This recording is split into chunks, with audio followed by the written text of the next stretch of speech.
기도하고 말씀 전하겠습니다. 아버지 하나님 감사합니다.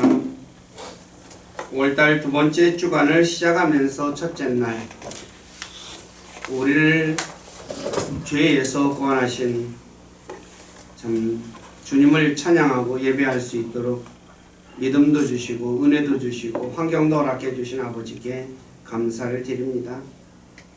이 시간에 사도행전 4장 1절 이하의 말씀을 저희들이 읽고 들었습니다. 이 말씀을 통해 우리에게 무엇을 말씀하시는지 우리가 배우기를 원합니다.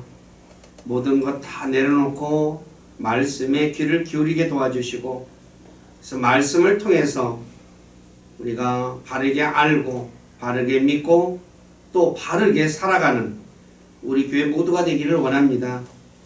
우리를 진리 가운데로 이끌어 주시고 영광을 받으시옵소서.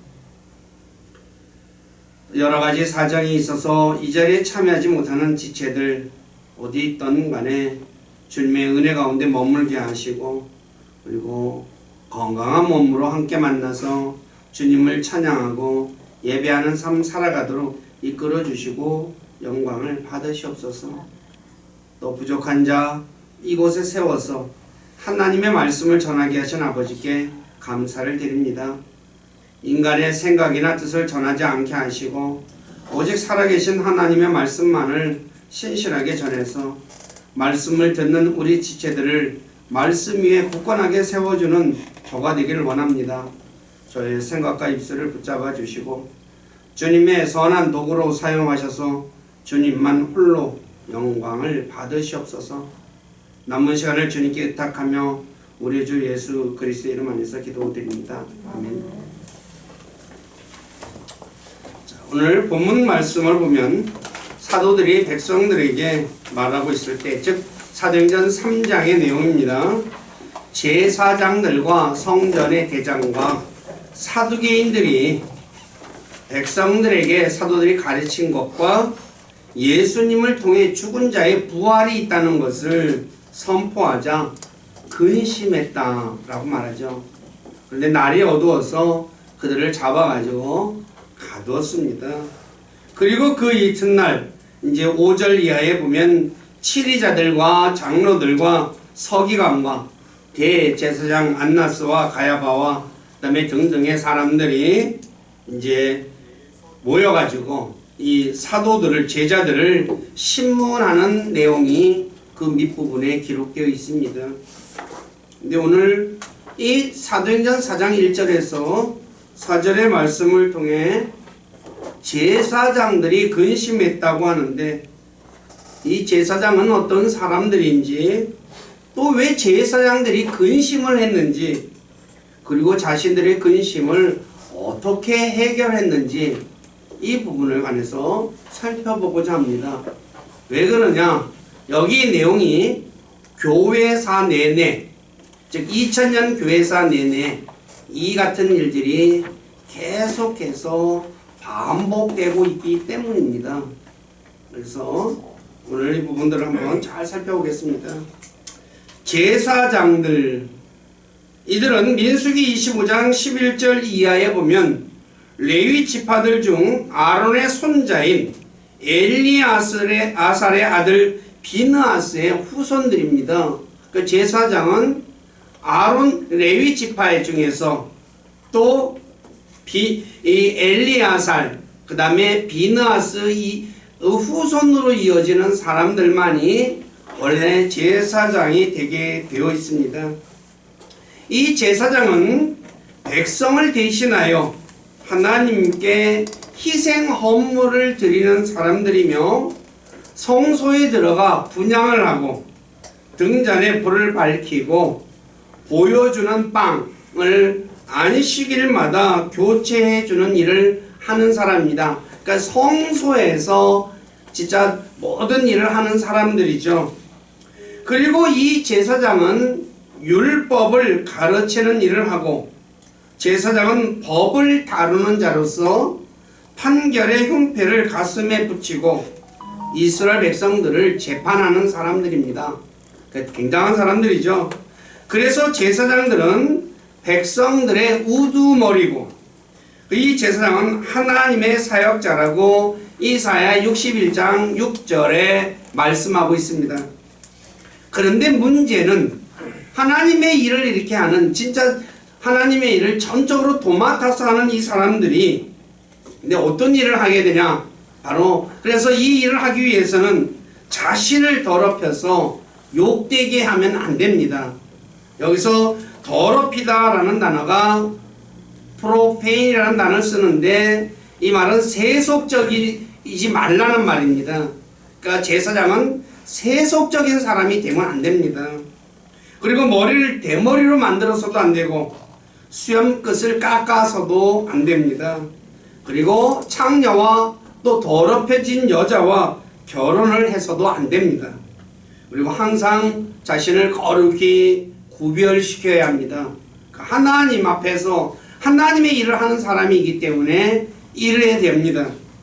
그런데 넘어가셔서 보면 성경에 보면 구약의 제사장들이 어떤 사람들이냐? 자신들이 법을, 즉 하나님의 말씀을 다루는 사람들인데 하나님의 말씀인 법을 몰랐습니다. 그러니까 제사장이 돼서 법을 공부해가지고 해야 되는데 법을 공부하지 않아가지고 법을 몰랐어요. 그리고 하나님의 말씀으로 백성들을 다스려야 되는데 법을 모르니까 어떻게 다래요?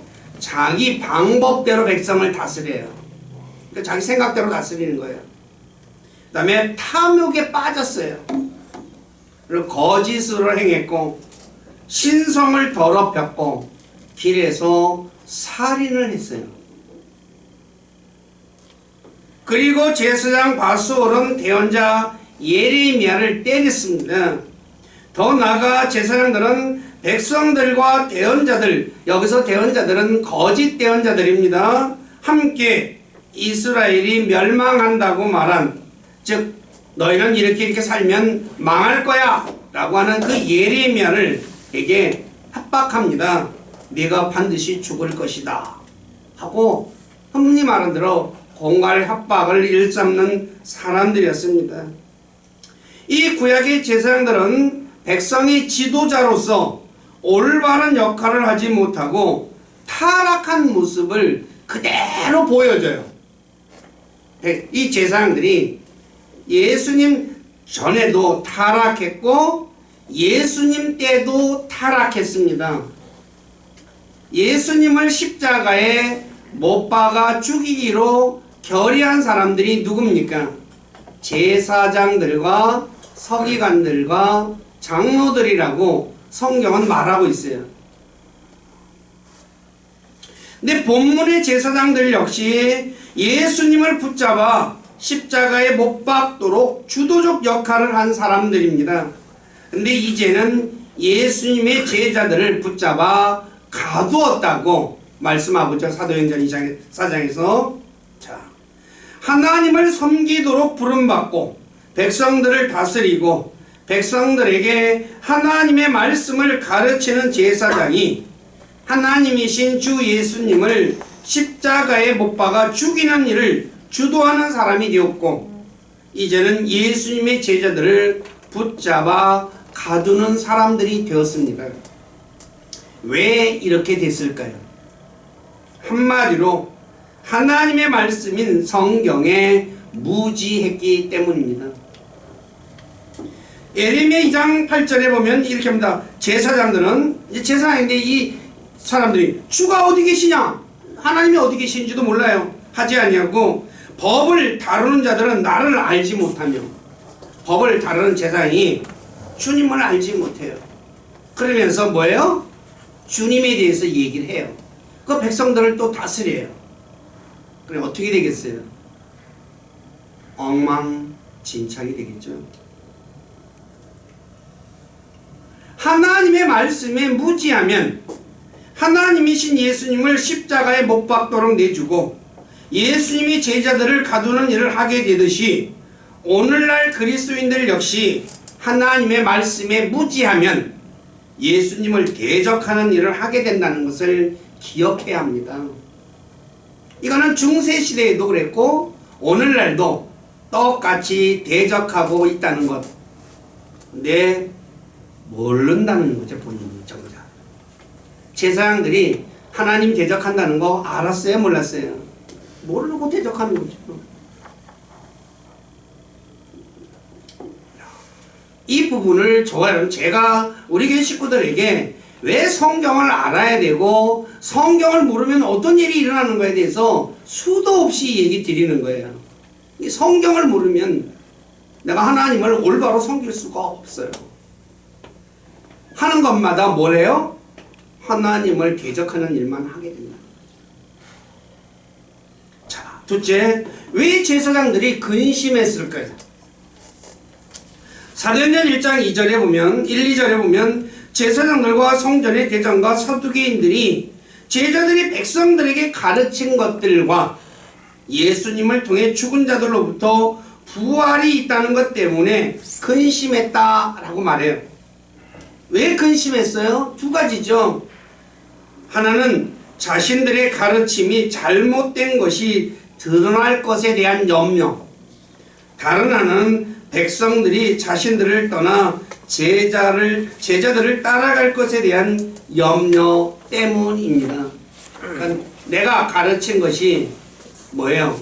맞다고 가르쳤는데 틀렸어요. 그러니까 어떻게 해요? 걱정이 돼요, 안 돼요? 당연히 되죠. 그리고 자신들을 따르는 백성들이 자기들을 떠나서 누가요? 제자들에게 갔잖아요. 그러니까 보통 근심이 아니죠. 자, 두 가지를 좀 더 살펴보겠습니다.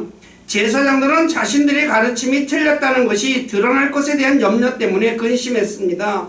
알다시피 제사장들은 사두개파에 속한 사람들이거든요. 사두개파는 부활도 천사도 영의 존재를 믿지 않는 사람들입니다. 사도행전 23장 8절에 이는 사두개인들은 부활도 없고 천사나 영도 없다고 말하되, 그래요. 부활도 없고 영도 없고 천사도 없다 라고 그렇게 가르쳤어요. 근데 예수님의 부활을 통해서 죽은 자들이 부활이 있다는 것을 말하니까 어떻게 돼요? 근심하지 않을 수 있겠어요? 근심할 수밖에 없는 거죠. 왜요? 내가 틀린 거 가르쳤으니까. 당시 제사장들은 하나님의 권능도 하나님의 말씀도 모르면서 하나님의 권능과 하나님의 말씀을 안다고 생각하며 백성들을 가르치고 다스렸다는 거예요. 이 내용은 마태복음 22장 29절 이하에 나와 있습니다. 22장에 보면 이 뒤에 제가 성경 구절을 써놨습니다. 나중에 22장에 보면 부활이 없다고 하는 사두개인들이 예수님에게 와서 질문을 합니다.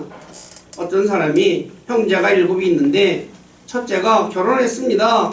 근데 애가 없이 죽었어요. 그러니까 둘째가 그 형수하고 또 결혼을 하죠. 둘째도 애가 없이 죽었어요. 셋째도 결혼했는데 후손을 남기기 위해서, 근데 애가 없이 죽었어요. 그래서 7명이 다 결혼했는데 죽었어요. 그러면 부활이 있다면 부활하면 누구의 아내가 되겠습니까? 라고 묻죠. 예수님께서 얘기죠. 부활 때는 시집도 가지 않고 장가도 안 간다.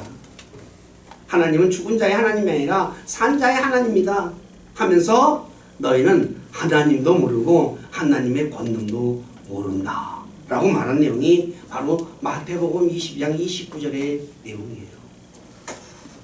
제사장들이, 사두개인들이 하나님 말씀 알아요? 몰라요. 근데 뭐 했어요? 백성들을 가르쳤어요. 백성을 다스렸어요. 이러니 자신이 잘못 가르친 것이 되었으니 근심하지 않을 수 있겠습니까? 다시 말해 부활이 있는데 부활이 없다고 가르쳤으니 백성들에게 면목이 서겠습니까? 그래서 근심했던 것입니다. 두 번째, 백성들이 제자들을 따라갈 것에 대한 염려 때문에 근심했습니다. 앞에서 언급드렸듯이 제사장들은 백성들의 우두머리입니다. 다시 말해 백성들을 다스리는 자입니다. 그런데 자신들이 다스리는 백성들이 자신들을 떠나 제자들에게 가면 자신들의 체면이 어떻게 되겠어요? 나를 떠나서 가버려요. 한마디로 해서 자기 체면이 엉망이 되는 거죠. 오늘 읽은 사도행전 4장 4절에 보면 제자들의 말을 듣고 믿은 사람들이 약 5천 명이나 되었습니다. 그러니 한두 명도 아니고 어떻게 해요? 한두 명 따라갔으면 그러려니 하겠는데 5천 명이나 가버렸으니 어떻게 되겠어요? 걱정이 태산 같은 거죠. 자, 살펴보았듯이 제사장 무리들은 부활을 믿지 않는 사람들입니다. 그런데 예수님의 부활을 통해 부활이 있다는 것을 사도들이 전하게 되자 자신들이 가르친 것들이 틀린 것으로 드러나게 되므로 근심하게 됐고, 더 나아가 자신을 따르는 백성들이 제자들을 따라가게 되자 근심하게 되었던 것이죠. 네, 세 번째, 그러면 제사장들은 자신들의 근심을 어떻게 해결했을까요? 근심 해결 방법 두 가지로 해결했습니다. 하나는 사도행전 4장 17, 18절에 기록되어 있듯이 제자들을 위협해서 예수님의 이름으로 말하지도 말고 가르치지도 말라고 명령을 해요. 왜요? 당시 이들이 뭐라는 사람들이에요? 이스라엘을 다스리는 사람들 아닙니까? 그러니까 넌 이런 예수님의 이름으로 말하면 앞으로 너희들은 죽어 하고 공갈 협박친 거죠. 그래서 예수님에 대해서 증언하지 못하도록 입을 막았던 것이에요. 또 다른 하나는 본문에 기록되어 있지 않지만 이단으로 몰았습니다. 뭐예요? 이단. 이것은 사도행전 24장 5절에 보면 사도 바울을 나사렛 분파의 우두머리라고 해요.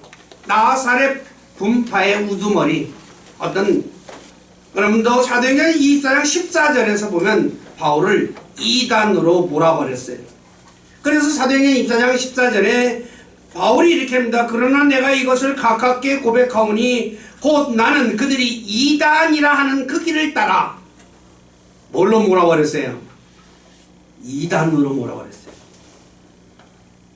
그 이단으로 모르면 백성들이 제자들을 따라갈까요? 안 갈까요? 예?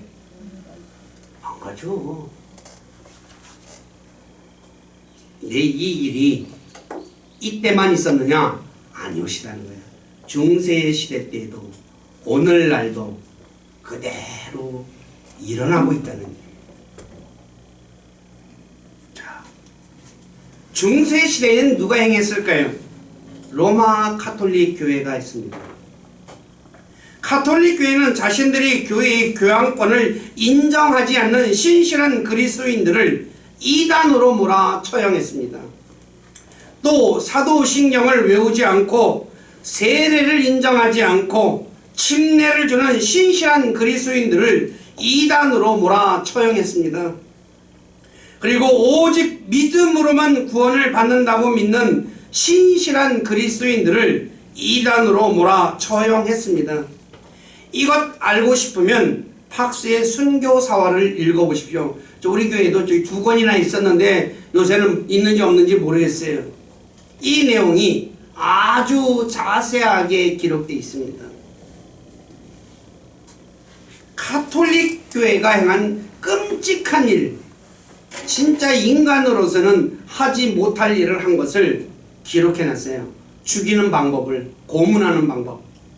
너무너무 잔인해서 소름이 끼칠 정도예요. 누가 했다고요? 가톨릭 교회. 사람들은 가톨릭 교회가 선행을 많이 하니까 좋은 교회라고 생각하는 사람들이 많죠. 아닙니다. 무서운 곳입니다. 그럼 오늘날은 어떨까요? 마찬가지로 여전히 똑같은 일이 벌어지고 있습니다. 오늘 목회자들 중에 자신들이 가르친 것이 잘못된 것으로 드러날 것을 염려하여 자신들이 가르침과 다른 것을 가르치는 사람을 무엇으로 얘기합니까? 이단으로 정죄하죠. 저 이단 그래요. 그럼 끝나는 거예요. 자, 대표적으로 우리 교회를 예를 들어서 봅시다요. 지금은 좀 덜합니다. 제가 킹 제임스를 안 지가 딱 30년 됐습니다. 제가 1992년도에 이 킹 제임스를 알았는데 정통 기독교라고 주장하는 사람들이 킹 제임스 사용하는 사람 이단하고 정죄해버렸어요. 무슨 말인지 아세요? 요새는 그런데 그래도 방송에서 목사들이 조금 배웠다고 하는 목사들은 그래도 킹 제임스 성경에는 이렇게 써 있습니다 하면서 킹 제임스 얘기를 곧잘 많이 해요. 근데 옛날에 세뇌되는 사람들 킹 제임스 하면 뭐예요? 그거 이단이야. 우리 교회에서 행사모 장소를 좀 제공했었죠. 저기 보면 킹 제임스 번역 애들 써놨어요. 이 교회? 사모들 중에서도 이 교회 이단 아니야? 그런 사람들이 있었어요. 무슨 말인지 아세요? 킹 제임스 성경 쓴다고 이단이에요? 아니에요? 아니죠. 뒤에 있습니다. 자, 킹 제임스 성경을 사용하는 사람이 이단이라면 종교 개혁자들 모두 다 이단입니다. 저기 뭐라고 하나? 포스터는 아니고 뭐라고 하냐? 저 벽에 붙여놓은 거, 선풍기 밑에 붙여놓은 거 저걸 일종의. 자, 왜냐하면 종교 개혁자들 루터, 칼빈, 주잉글리, 틴테일 등등 모두 킹 제임스 성경의 모태가 되는 공인 본문을 사용했기 때문이에요. 킹 제임스 여기서 TR이라는 이 공인 본문에서 킹 제임스를 번역한 거거든요. 그래서 킹 제임스와 공인 본문은 같은 성경입니다. 근데 이 종교 개혁자들이 이 성경 다 썼어요. 그러면 이들도 이단이 돼야죠. 또 유명한 복음 전도자들 웨슬리, 감리교의 창시자라고 하는 웨슬리, 무디 유명하죠. 설교자 찰스 피니, 스펄전 이런 사람들 모두 다 이단이 됩니다. 왜냐하면 이들 모두 킹 제임스 성경을 가지고 설교하고 복음을 전파했기 때문이에요. 무슨 말인지 아시겠어요? 이 사람들이 다 이거 가지고 있어요. 자, 또 오늘날 사도신경과 주기도문을 하지 않는 사람을 이단으로 물죠.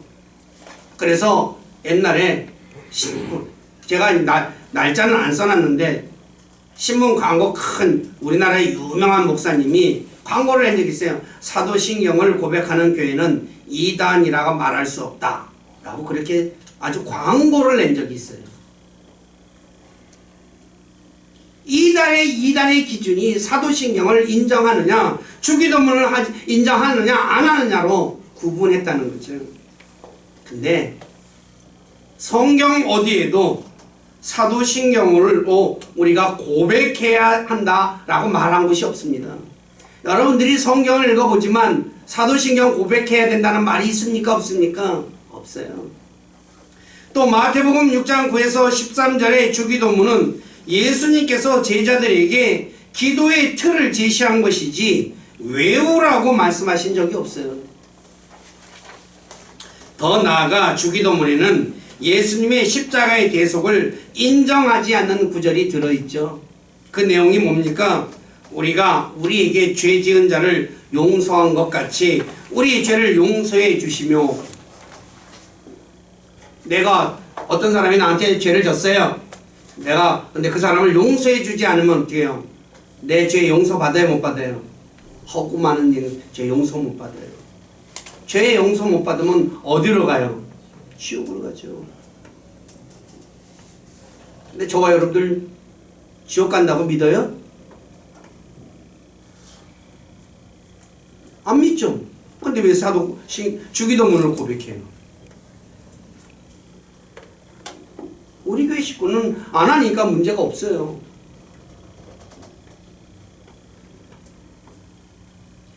그리스도인이라 할지라도 자신에게 죄 지은 사람을 용서해 주지 않으면 구원받지 못합니다. 근데 우리 모두는 어떻습니까? 자신에게 죄 지은 모든 사람을 용서해 주었습니까? 아니라면 자신은 구원받지 못한 사람이에요. 주기도문을 고백하는 사람이라면, 앞뒤가 안 맞는 내용을 하는데도 아무 생각 없이 한다는 거예요. 사도신경도 마찬가지. 제가 우리 교회에서 사도신경을 하면 안 되는 이유에 대해서 성경 공부 시간에 가르쳐 드린 적이 있어요. 주기도문을 하면 안 되는 이유에 대해서도 가르쳐 드렸어요. 우리 교회 식구들은 모르겠어요. 다 기억하고 있는지 못하고 있는지 저는 제가 정확히 알 수는 없지만 혹시 더 모르고 있다면 저한테 얘기하세요. 프린트물로 나눠 드릴게요. 그래서 확인하세요. 성경 펴가면서. 날마다 일요일마다 와서 예배 드려요. 하나님 믿는다 그러고 예수 믿는다 그래요. 근데 예수님의 사역을, 대속의 사역을 인정하지 않는 그 고백을 해야 되느냐는 거죠. 주기도문 노래도 부르잖아요.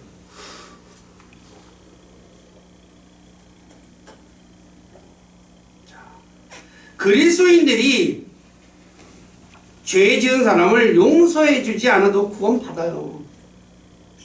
요한일서 2장 1절에 이렇게 말합니다. 나의 어린 자녀들아, 내가 이것들을 너희에게 쓰는 것은 너희가 죄를 짓지 아니하게 하려 함이라. 만일 누가 죄를 져도 우리에게는 아버지와 함께 계신 변호자가 계시니 곧 의로우신 분 예수 그리스도시니라. 내가 죄를 져도 다른 사람 용서 안 해줘도 나를 변호해 줄 분이 누가 있어요? 예수님이 계신다는 거예요. 그리고 내가 다른 사람이 나한테 죄 지은 거 용서해 주는 이유는, 근거는 내가 용서받기 위해서 용서해 주는 게 아니라 예수 그리스도를 통해서 내 진짜 머리털보다도 많은 그 모든 죄를 용서받았기 때문에 용서해 주는 거예요. 자, 어느 게 쉬울까요? 용서받기 위해서 용서하는 게 쉬울까요? 아니면 내가 내 모든 죄를 용서받았으니 용서해 주는 게 쉬울까요? 예? 용서받은 사람이 내가 이렇게 졌는데 그래, 이 조그만 거 저거 하나도 용서 못해? 그렇게 내가 쫀쫀한 사람이야? 그러시잖아요. 그리스도인들은 용서해주는 이유가 내가 용서받기 위해서 용서하는 게 아니라 내 허구 많은 죄를 용서받았기 때문에 용서해주는 거예요. 그래서 에베소서 4장 32절에 서로 용서하기를 하나님께서 그리스도로 인하여 너희를 용서하신 것 같이 하라 라고 말하는 거예요. 얼마나 놀라운 것입니까? 주기도문은 우리가 고백해야 할 것이 아니라는 것입니다. 또 부활절, 성탄절을 지키지 않는 사람 이단으로 몰죠. 저 교회는 부활절도 안 지켜, 성탄절도 안 지켜. 저게 이상한 데야. 근데 성경 어디에도 부활절과 성탄절을 지키라고 말씀하신 곳이 없어요. 여러분들 성경 읽어보시면서 예수님이 내 부활하신 날 지켜라, 내가 태어난 날 지켜라 라고 말씀하신 적이 있어요? 없습니다. 그리고 이 부활절이라는 이스터데이는 오직 킹제임스 성경에만 기록된 단어입니다. 저희 교회가 왜 킹제임스 성경을 써야 하는 아주 중요한 이 근거 중에 하나가 바로 이 사도행전 12장 4절에 기록된 거예요. 이거 말고 수도 없이 많지만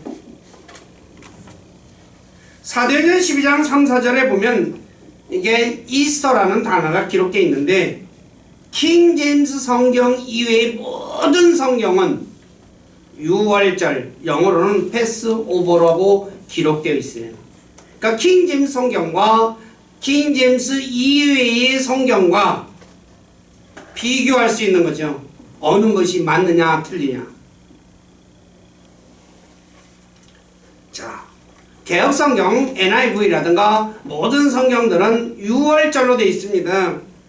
근데 성경 어디에도 6월절은 무교절 앞에 오는 날이지 무교절 뒤에 오는 날이 아닙니다.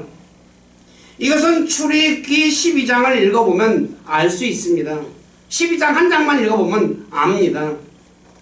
왜냐하면 6월절은 첫째 달 1월, 그러니까 유대력으로 1월 14일 밤에 시작됩니다. 그리고 그 다음날부터 7일 동안 무교절이 시작됩니다. 이 내용이 레위기 23장 5에서 6절입니다. 첫째 달 14일 저녁은 6월절, 주의 6월절이요.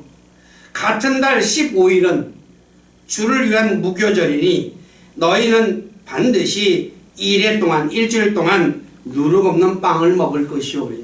6월절 다음에 뭐가 와요? 예? 무교절이잖아요. 일주일 동안. 그건 한 번도 바뀐 적이 없습니다. 근데 사도행전 12장 3절에 보면 베드로가 감옥에 갇혀 있을 때가 무교절 기간이라 라고 말해요. 그러면 6월절이 지났습니까? 안 지났습니까? 예? 지났죠. 무교절 기간이라니까. 무교절 앞에 오니까 기간이라 그러면 6월절은 이미 지난 거죠. 그런데 개혁성경처럼 6월절이 될 수가 없는 거죠. 근데 킹제임스 성경을 제외한 모든 성경이 6월절로 기록되어 있습니다. 그러므로 킹제임스 성경을 제외한 모든 성경이 틀린 것입니다. 무슨 말인지 아시겠어요? 백과사전에 보면 이스터는 봄과 새벽의 여신의 이름입니다. 그냥 일반 백과사전도 나와 있지만 기독교 대백과 7권 페이지 1236페이지에 아주 자세하게 기록되어 있습니다. 어떤 책이에요? 기독교 대백과사전. 헤롯은 이교도입니다. 그래서 이스터가 지나면 베드로를 죽이려고 했던 것이에요. 자기 이교도의 이 이스터데이를 지키고 난 뒤에. 또 오늘날 많은 교회에서 부활절 달걀을 나눠주죠. 왜 부활절 달걀을 나눠줍니까? 예수님께서 달걀에서 부활했습니까? 예? 예수님은 달걀에서 부활한 분이 아닙니다. 죽은 자들로부터 부활하신 분이에요. 달걀에서 나오는 건 우리나라 신화에도 나오죠. 신라의 박학교사인가? 예, 달걀에서 나왔다 그러죠. 이런 신화는 세계 곳곳에 있어요. 달걀에서 사람 나오는 신화. 이교도의 신화입니다. 가톨릭 교회는 이교도의 이서의 날을 예수님의 부활하신 날로 하나로 만들어 가지고 이교도와 기독교를 혼합시켰던 거예요. 근데 개신교가 이것을 그대로 가져와 오늘날까지 지키는 거죠. 그러니까 가톨릭도 부활절 똑같잖아, 날짜가요. 그럼에도 어떤 분들은 예수님의 부활을 기념하여 지키는 것이 잘못된 것이 아니지 않냐라고 반문하는 분들이 있습니다. 물론 자신의 생각대로 기념하여 지키는 것까지 나무랄 수는 없다고 할 수 있죠. 그렇지만 하나님께서 지키라고 말씀하지 않는 것까지 지켜야 할까요? 그것도 더군다나 이스터의 날에. 그렇잖아요. 이스터의 날에 그것을 같이 지켜야 할 이유가 있냐고요. 그 날에. 하나님께서 우리에게 명령한 것, 이웃 사람도 제대로 지키지 못하면서 지키라고 하지 않는 것을 굳이 지키겠다고 시간과 돈을 낭비할 필요가 있을까요? 저는 없다고 생각합니다. 또 성탄절은 어떻습니까? 예수님께서 언제 태어나셨습니까? 12월 25일입니까? 아닙니다. 예수님께서 태어날 때는 겨울이 아닌 가을입니다. 왜냐하면 누가복음 2장에 보면 목자들이 들에 거하며 밤에 양을 치던 때라 라고 말하고 있습니다. 목자들이 들에 거하며 양을 치던 때 예수님이 태어났습니다. 알다시피 팔레스타인의 겨울은 우리나라 겨울처럼 춥습니다. 우리나라 12월 25일만큼 그때만큼 춥습니다. 여기도. 자, 12월 25일 날 목자가 들에 가면서 밤에 양떼를 칠 수 없어요. 그렇기 때문에 예수님의 탄생은 12월 25일이 아닙니다. 날짜도 안 맞는 성탄절을 지키는 것이 그리스도인들이 해야 할 일일까요? 성탄절 역시 예수님께서 지키라고 하신 적이 없습니다. 근데 굳이 예수님께서 예수님의 생일을 기념해서 지켜야 할까요? 저는 아니라고 생각합니다. 예수님이 우리 보고 지키라고 한 거 얼마나 많아요. 그것도 못 지키면서 지키라고 말씀하신 적도 없는 그런 거를 지키겠다고 시간 들이고 돈 들이고 얼마나 많은 시간을 거기다 투자해요. 교회마다 부활절, 성탄절 준비 조금 해요? 많이 해요? 여기 일반 교회 옛날에 다니셨던 분들 어때요? 어마어마하게 많이 가요. 공연한다고 하면서 막 맨날 며칠을 모여가지고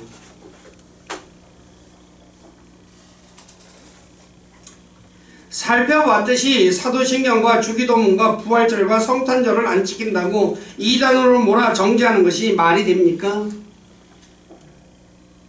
왜 카톨릭 교회가 한 것을 오늘날 개신교가 반복해서 행할까요?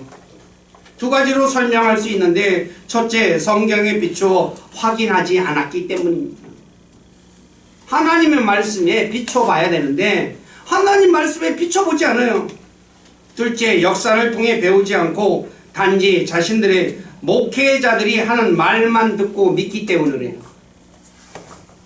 제가 일반 교회 다니시는 분들하고 성경 얘기하고 뭐 얘기해보면 항상 하는 말이 뭐냐? 우리 목사님은 그렇게 말씀하지 않았어요. 나는 성경을 가지고 얘기를 해주는데 그분들은 저한테 꼭 얘기해요. 우리 목사님은 그렇게 말씀하지 않았어요. 그러면 그분들이 누구를 믿어요 지금? 성경 믿는 사람입니까? 목사를 믿는 사람입니까? 예? 성경 믿는 사람 아니에요. 근데 뭐라고 얘기해요? 우리는 성경대로 믿습니다 그랬죠. 그 말 많이 들어보시죠? 우리는 성경대로 믿고 성경대로 행합니다 그래요. 말이 돼요 안 돼요? 아니에요. 너무너무 안타까워요. 제가 그분들한테 얘기했는데 아니 제가 얘기 드리는 건 성경을 읽어보십시오. 성경은 이렇게 기록되어 있습니다. 저는 성경을 얘기하는 거지 다른 거 얘기하는 거 아닙니다. 근데도 아니에요. 우리 목사님은 그렇게 말씀하지 않았어요. 그것까지 얘기해요. 예 그러세요. 그럼 뭐 제가 뭐라 그랬어요?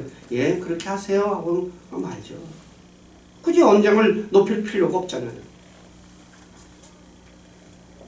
너무너무 안타까운 것을 제가 수도 없이 봤어요. 그래서 이제는 별로 그렇게 시간을 그분들하고 낭비하려고 하지는 않죠. 제가 우리 교회 식구들에게 늘 얘기 드립니다. 그 자신들의 목회자가 말할지라도 베리아 사람처럼 성경을 통해 확인해야 합니다. 왜 확인해야 할까요? 목사라고 해도 성경 다 아는 것 아니거든요. 제가 다 아는 것 같습니까? 여러분들 보시기에? 여러분들보다는 아마 조금 더 알지는 몰라도 성경 전체를 다 모릅니다. 저도. 그러기 때문에 성경을 통해서 즉 이 베레아 사람들은 바울과 실라가 얘기하는데도 그게 맞냐 틀리냐 성경을 가지고 뭐 했다고요? 탐구했다. 서치했대요. 서치. 샅샅이 뒤졌다는 거예요. 오늘 저거 여러분들 제가 프린트물 나눠드렸어요. 말로만 하면은 또 잊어버릴 수 있어요. 집에 가서 맞는지 틀리는지 성경 가지고 확인해 본 적 있습니까? 예? 별로 없을 거예요. 뭐 어려우면 알아서 했겠지 뭐. 그러면 안 됩니다. 그래서 성경 가지고 확인하고 내 거로 만들어야 돼요. 그래야지 어떻게 돼요? 잘못된 대로 가지 않는다. 두 번째, 역사를 통해 배워야 합니다. 근데 문제는 사람들이 역사에 관심이 없다는 거예요. 문제는. 그래서 역사를 통해서 배우지 못하죠. 제가 누군가 유명한 말을 했는데 제가 잃어버렸어요. 사람이 역사를 통해서 배우는 것 딱 한 가지가 있는데 뭘 배우느냐? 역사를 통해서 아무것도 못 배운다는 거. 과거에 대해서 알려 하지 않아요. 여기 계신 분들 중에 가톨릭 교회사가 아닌 올바른 교회사에 대해 읽어보신 적이 있습니까? 가톨릭 교회사는 읽으면 안 됩니다. 왜 그럴까요? 역사는 항상 승자의 역사거든요. 자기들의 기준에서 써놔요. 자기들이 행한 나쁜 짓을 다 쓸까요? 안 쓸까요? 안 쓰죠. 그래서 사람들 죽인 거 그런 거 안 씁니다. 그런 기억에는. 고문하고 좋은 것만 쓰죠. 또 박스의 순교사와 읽어보신 분 계십니까?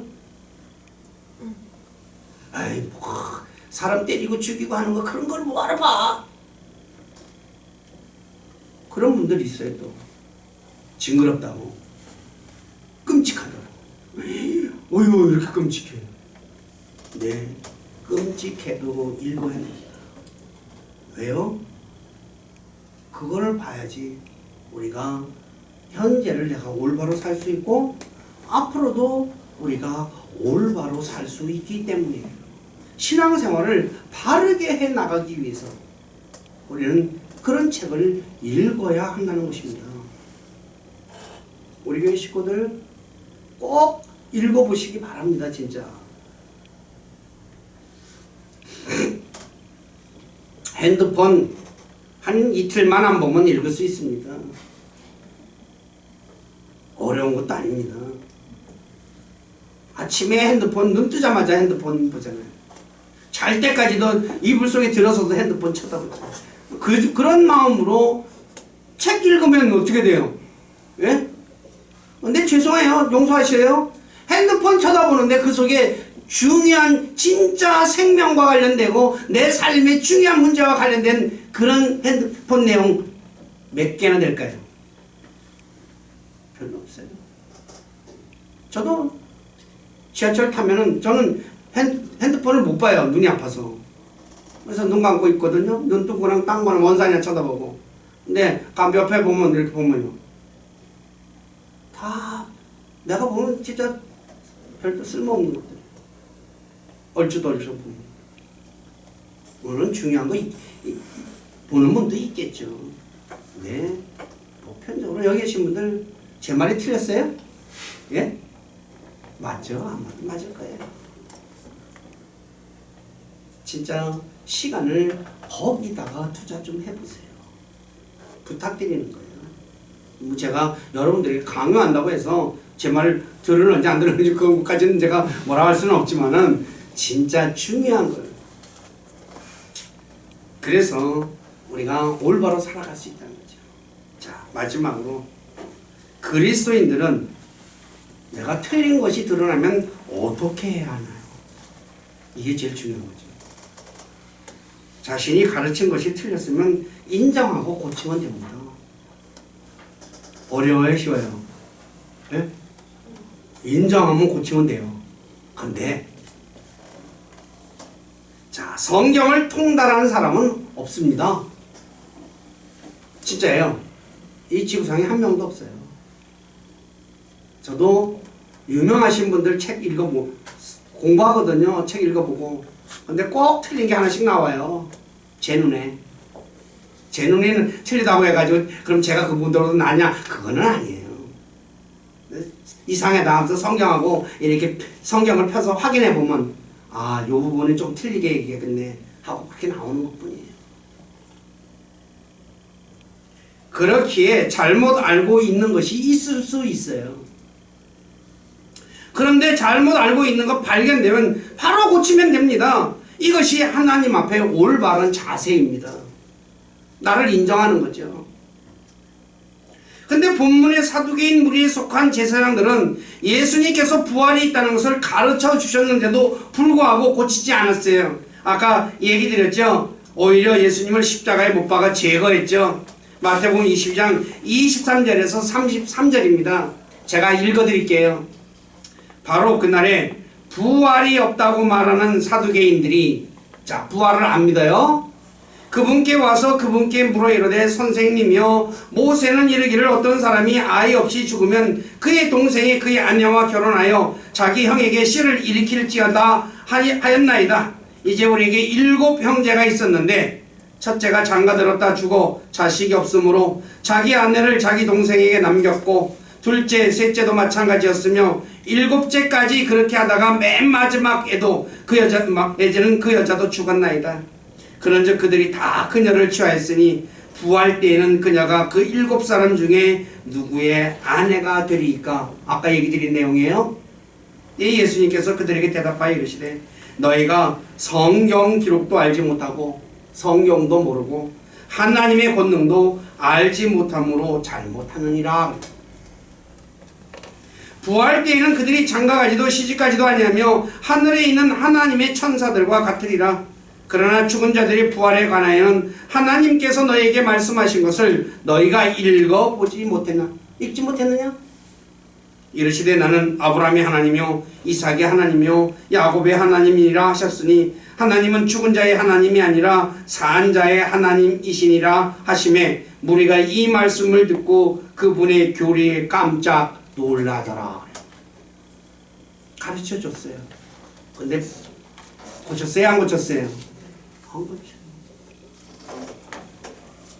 오늘날도 마찬가지죠. 성경을 통해 확인해보고 자신이 틀렸으면 고치면 됩니다.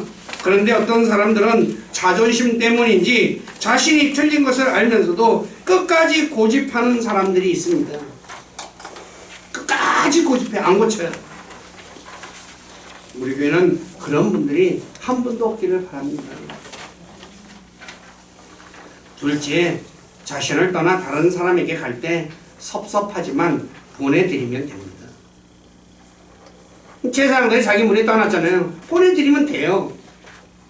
예를 들어 요한복음 3장 26에서 3절에 보면 침례 요한을 따르는 자들이 예수님께로 가는 것을 본 요한의 제자가 침례 요한에게 얘기합니다. 라비여, 선생님과 함께 요르단 건너편에 계시던 분, 곧 선생님이 증언하신 분, 바로 그분께서 침례를 주매 보소서 모든 사람들이 그분께 가나이다.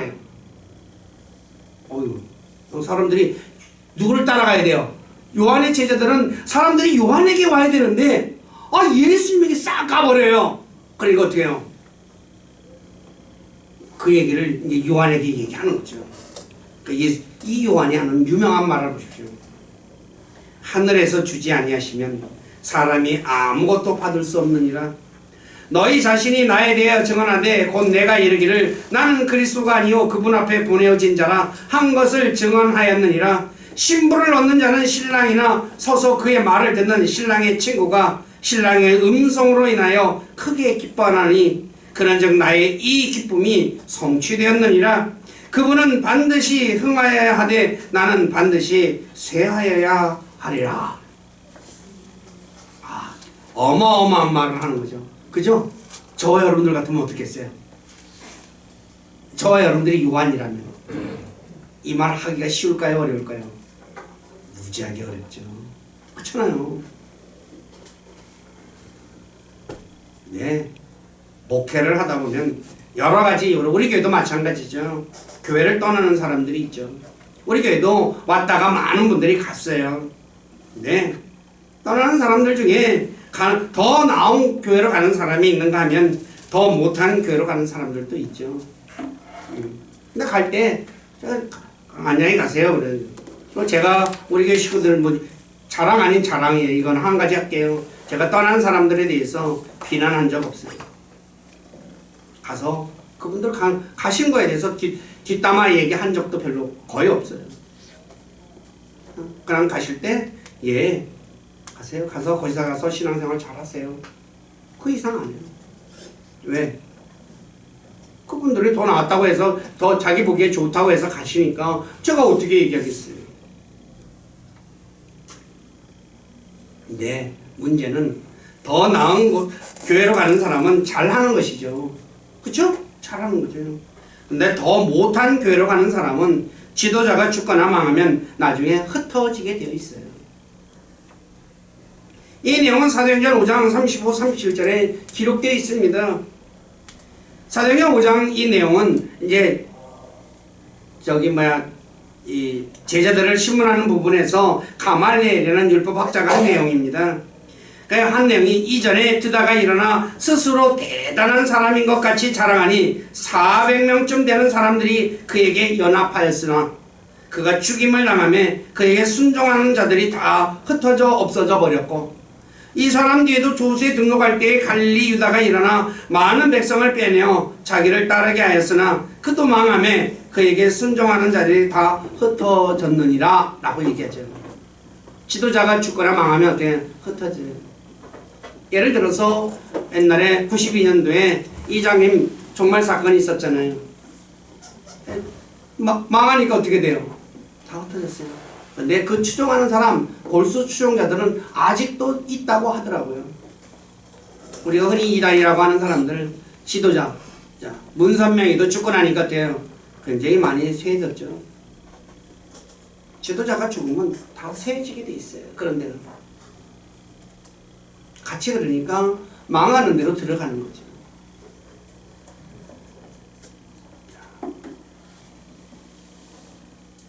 그러므로 그리스도인들은 항상 자신이 틀릴 수 있다는 것을 생각하며 저도 그렇고 여러분들도 틀릴 수 있다는 것을 생각하며 하나님의 말씀을 통해 교정받는 사람이 되어야 돼요. 이게 하나님 앞에 바르게 살아가는 거예요. 말씀을 정리하겠습니다. 제사장들은 아론의 후손으로 하나님을 섬기도록 부름받고 백성들을 다스리고 백성들에게 하나님의 말씀을 가르치는 자들이었지만 하나님의 말씀에 무지했어요. 참 너무나 안타까운 현실이죠. 그래서 자신들이 믿는 것과 다른 것인 죽은 자들이 부활에 대해 증거하는 제자들 때문에 근심했고 제자들을 가두었죠. 그리고 제자들을 협박해서 예수님에 대해 말하지 못하게 했고 제자들을 이단으로 몰아 백성들로 하여금 제자들을 따라가지 못하게 만들었어요. 자, 이 일이 오늘날도 동일하게 일어나고 있다는 거예요. 제가 우리 교회 식구들에게 말씀드리지만 그리스도인들은 자신들이 믿는 것과 다른 것을 말하는 사람이 있으면 과연 그것이 맞는가 틀린가 성경을 통해 살펴봐야 됩니다. 그리고 잘못되었다면 자기 생각을 바꾸는 사람이 되어야 돼요. 고집 피우면 안 됩니다. 누구 앞에 고집 피우는 거예요? 하나님 말씀 앞에 고집 피우는 사람은 하나님 앞에서 고집 피우는 사람이에요. 그 사람은 성경에 그런 사람을 가리켜 목이 뻣뻣한 사람이다 라고 얘기를 해요. 목이 뻣뻣해. 흔히 말하는 대로 뻣뻣하면 쉽게 부러지죠. 쉽게 부러져요. 근데 알다시피 목이 부러지면 어떻게 돼요? 완전히 마비가 되죠. 식물 인간입니다. 그리스도인들도 마찬가지예요. 하나님 앞에 목 빳빳하게 세우지 마세요. 어느 날 갑자기 참다 한 번 잘못하면 하나님이 뭐라고 야단 안 칩니다. 한 번, 두 번 쌓아놨다가 안 되면 이제는 도저히 안 되겠다 라고 하면 탁 치시면 인간은 맥없이 쓰러지게 되어 있습니다. 하나님 앞에 하나님을 이길 인간이 어디 있습니까? 그래서 우리는 늘 항상 하나님 말씀 앞에 자기를 낮추고 그리고 겸손한 사람이 되어야 합니다.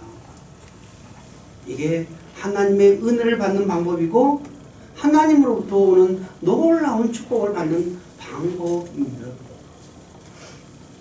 우리가 다윗을 위대한 사람이라고 한 이유가 무엇입니까? 잘못을 지적받았을 때 어떻게 했어요? 그 자리에서 탁 꺾어져서 예, 제가 잘못했습니다 하고 스스로 고백하는 거잖아요. 다윗은 왕이었습니다. 자기가 사람을 죽이고 살릴 수 있는 그런 힘을 가진 사람이었습니다. 근데 그는 자기 잘못을 지적받았을 때 그 자리에서 탁 엎드려서 내가 죄를 졌습니다 라고 고백했다는 거예요. 그러니 하나님이 그에게 어떻게 하겠어요? 긍휼을 베풀 수밖에 없었다는 거죠. 하나님의 긍휼은 어마어마한 겁니다.